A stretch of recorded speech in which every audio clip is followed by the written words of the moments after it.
Today, we are diving deep into one of the most powerful and honestly most misunderstood ideas in all of modern history, and it all comes from a single revolutionary book, Adam Smith's The Wealth of Nations. So, I want you to think about the year 1776, right? Your mind probably jumps to a political revolution, a new nation being born, all of that. But what if I told you that in that exact same year, another revolution was kicking off? This one wasn't fought with cannons and muskets, but with an idea. An idea that would totally transform how we live, how we work, and how we trade. Yep, that's right. On March 9th, 1776, this Scottish philosopher, Adam Smith, he publishes a book that basically dropped a bombshell on how everyone thought about money, about markets, and about what it actually means for a country to be wealthy. So, what was the big deal? What made this book so earth-shattering? Well, to really get it, we've got to go back in time. We need to see the world that Smith was writing for. See, back then, the big idea in economics was something called mercantilism. And it was all built on this very simple and, as Smith would argue, very, very wrong idea about what wealth is. The whole idea behind mercantilism was that the world's wealth was like one big pizza. It's a fixed size. So for your country to get a bigger slice, you had to make sure another country got a smaller one. It was a total zero-sum game, all about piling up as much gold and silver as you possibly could. Smith thought this was just completely nuts. He had this brilliant analogy for it. He said, a country hoarding gold is like a family that's obsessed with collecting pots and pans, but has no food in the house. I mean, what's the point? The gold is totally useless if it isn't making people's lives better. Okay, so if wealth isn't just a giant pile of gold, then what is it? Smith's answer was totally radical for the time. He said a nation's real wealth is the sum total of all the goods and services it produces, basically what we would now call its GDP. And he argued the real key to growing that economic pie for everyone wasn't hoarding treasure. It was about producing things more efficiently. The secret sauce, he said, was this game-changing idea he called the division of labor.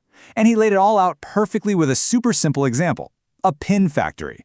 Okay, so he asked us to just picture one single worker. He's not really trained, and he's trying to make a pin from scratch, doing all 18 different steps by himself. How many pins do you think he could possibly make in a whole day? The answer? Well, on a really good day, maybe 20. But on a bad day, he might only make one single pin. Just one. But now, Smith says, imagine a little workshop with just 10 workers. But here, each person specializes in just one or two of those steps. All of a sudden, that small group of 10 could churn out an incredible 48,000 pins in one day. That's just a massive explosion in productivity. And here's why that matters so much. This huge leap in productivity, it doesn't just make the factory owners rich. Smith argued it creates what he called a universal opulence, a general abundance of stuff that makes life better for everyone in society, right down to the poorest person. But wait a second, this creates a pretty interesting puzzle, right? If everyone's just hyper-focused on their own tiny little job, making pinheads or baking bread or whatever, who's in charge? Who's directing this whole complicated system to make sure that society actually gets what it needs? Smith's answer to that is maybe one of the most famous lines in all of economics. He says, look, we get our dinner tonight, not because the butcher and the baker are nice, charitable guys. We get it because they're looking out for their own interests. They want to make a living. And this leads us to his most brilliant and famous idea of all, the invisible hand. It's this concept that when millions of us act in our own self-interest, the market, as if guided by an invisible hand, coordinates this incredibly complex dance of supply and demand, and it does it automatically. It creates an outcome that benefits everybody, all without some central planner telling everyone what to do.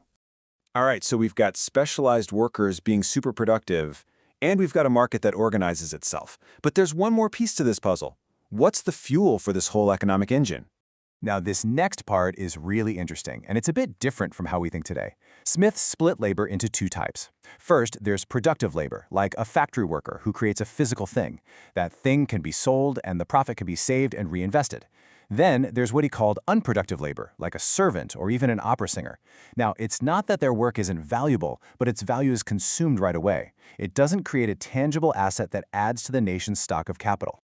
And that's exactly why Smith was such a huge fan of saving, or what he called parsimony. He argued that saving is the real source of all investment. By not spending every penny they earn, frugal people actually become public benefactors. Their savings provide the capital, the tools, the machines, the buildings, that fuels more productive work and grows the economy for everyone. Because Smith's ideas are so fundamental, they get twisted and misunderstood all the time. He's often painted as this cheerleader for pure, unrestrained greed. And that brings us to what he really thought about the role of government. So let's just ask it plainly. Was Adam Smith some kind of anarchist who wanted zero government? Did he think the government should just get out of the way and let everything be a total free-for-all? No, not at all. Actually, he was crystal clear on this. Smith said the government has 3 essential duties. First, national defense. Second, a system of justice to protect people's rights.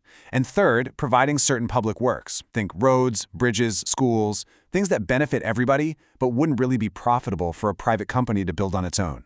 And this, right here, this gets to the absolute core of what Smith was all about.